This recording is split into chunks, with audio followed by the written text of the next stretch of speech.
So on today's video, guys, we're going to be covering some important details regarding the Volkswagen Arteon platform. For any of you guys joining me, if this is your first time, thank you so much for stopping in. Feel free to hit that subscribe button down below if you want to stay up to date with more informative automotive content. Your support is much appreciated. Now, before we go ham on the Volkswagen Arteon, it is worth mentioning that the Arteon does have some really nice features that definitely make it an attractable option to buyers. So let's go ahead and take the time to cover everything positive about the Volkswagen Arteon platform, then we can get into a little bit further discussion as far as where the drawbacks really come into place. So obviously we have a very modern, attractive sportback body style that provides a really comfortable, spacious interior with aggressive body styling. The Arteon is also one of the very few Volkswagen models that come from factory with the IS38 turbo, which, as many of you know, is shared with the Mark 7 Golf R, Audi S3, and TTS. For anybody that doesn't already know, the Volkswagen Audi MQB vehicles do come with three possible different turbochargers from factory.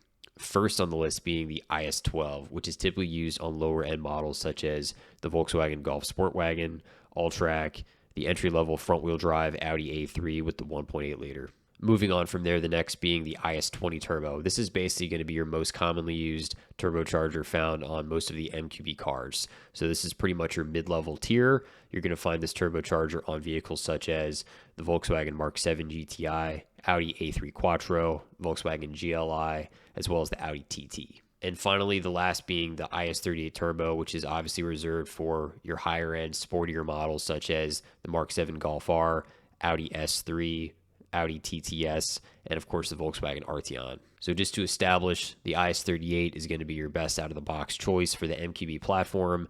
Obviously have a lot more potential as far as tuning capabilities, got a larger housing, capable of more airflow, and usually making more power. I'm going to put a card right up here just in case you guys want to check out a little bit more information as far as IS38 swaps. I do have a comprehensive build series for the Audi A3 MQB platform, so make sure to check out that playlist. It's got a lot of really good technical information as well. So moving on from there, guys, the next thing I want to cover as far as positives for the Arteon platform, that is the fact that you have 4Motion all-wheel drive available. For most base models, obviously, you're going to find yourself equipped with front-wheel drive, pretty standard for a lot of base model Volkswagens.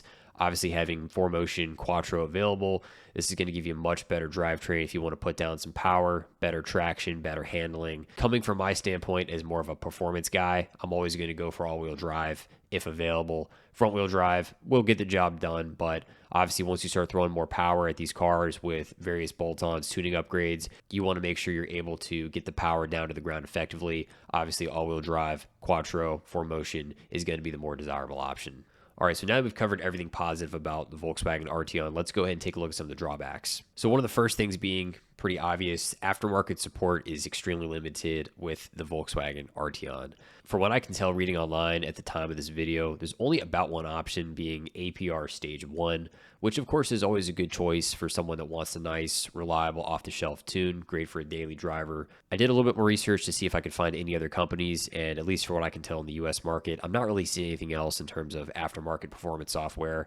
I did take a look on the Unitronic website. It looks like it's showing as under development, as it's been on there for quite a while, so I would imagine probably no firm ETA on any possible support in the future. So again, pretty limited overall when it comes to tuning software with the Arteon. So we've obviously established that the engine and turbo configuration for the Arteon platform is definitely going to be one of the best amongst the lineup for the MQB platform. But let's go ahead and dive in and talk about where we start to look at other drivetrain limitations where we really start to see the ultimate downfall for the Arteon. Now, moving on to transmissions, most of these vehicles that we have covered thus far use some type of variation as far as a DSG transmission. DSGs have been around for a long time. They've evolved over the years. They have made various improvements for better shifting, better tuning, better support, etc. So always a good option for a modern high-performance dual-clutch transmission. Now looking at the Volkswagen Arteon, amongst the MQB lineup, this car, in the US market at least, for 2019 to 2021, the Arteon comes equipped with an 8-speed ACEN transmission, not a DSG. Now, I want to be clear, just because a transmission is not a DSG or some type of dual clutch transmission does not mean it's an inferior transmission to something like a torque converter automatic. In my personal experience, I actually prefer the ZF8 torque converter automatic over the DSG or any other DCT equivalent. More information on that on other videos. So here's why the ACEN 8-speed automatic found in the Arteon for the US market is trash. Firstly, it's a much weaker, slower shifting transmission. You can see there's a gentleman with a video on here demonstrating launch control on a tuned Arteon, and he's clearly pretty frustrated. I'll include a link in the description box down below to the original video if you want to follow along.